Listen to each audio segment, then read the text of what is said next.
People at church have been awfully good to me, people in the league, people in town, since they found out that my cancer became terminal. And I just had to come up with some way of thanking them. So at Christmas time, I learned when I was a younger teenager a lot of Christmas songs that I played for my mother when she gave a Christmas music program. And I grew to love them so much that I played Christmas music an awful lot beginning about the 1st of November. And so I thought one way of thanking people would be to make a CD of Christmas music that I loved.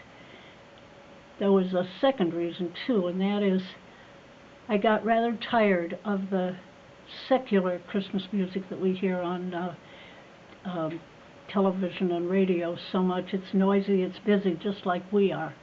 And so I found a kind of a relaxing experience, tranquil, calm, in playing the Christmas music that really came from the heart. They were the skipping dances of the children. And then there were the lullabies that came from the nuns who probably got pregnant when they were 14 or 15, and their families sent them off to the nunnery where they had their babies. And so many of our lullabies come from that experience of the nuns. It would have been easier had I done it within the last 3 weeks instead of a month ago, because we changed medication, and the medication allowed me to sleep at night, which I hadn't done for several weeks. So I was very tired at the time that I made the CD, did the best I could, but it wasn't as perfect as I would have liked it to have been. But since then I have, because I felt a lot better, and I'm into doing a heck of a lot more than I was when I started out with this.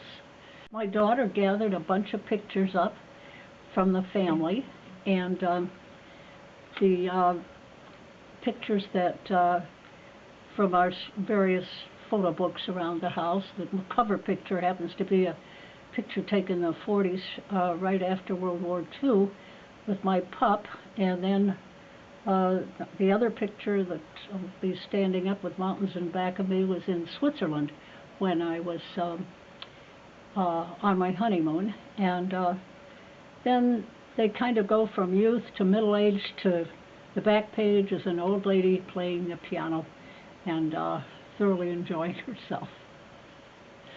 It's a beauty.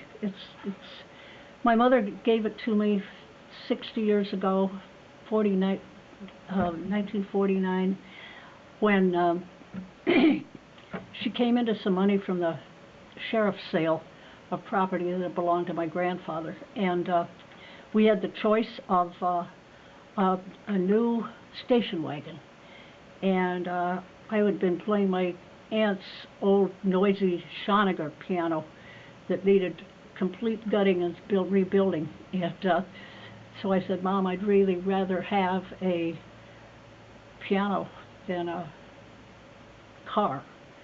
So we went down and tried pianos out at Halley's at Steinway Hall in Cleveland. And there were 2 black ones there, and I loved black ever since I'd seen the ebony piano at Hiram College, where I attended. And so I played that and another one, and I said, of course, the new one was very expensive. In that day, about $3,000. So I thought, well, it's a beautiful piano, but I'll settle for the rebuilt. And I nearly died when I saw the brand new one come into the house. Jack Elton, who later did specialty work for Carol Burnett, was a friend of the family, and when he was working for NBC in Cleveland, he came over and said, Jack, you've got to play this. And Jack said to me afterwards, Peg, this isn't a piano, it's a sexual experience.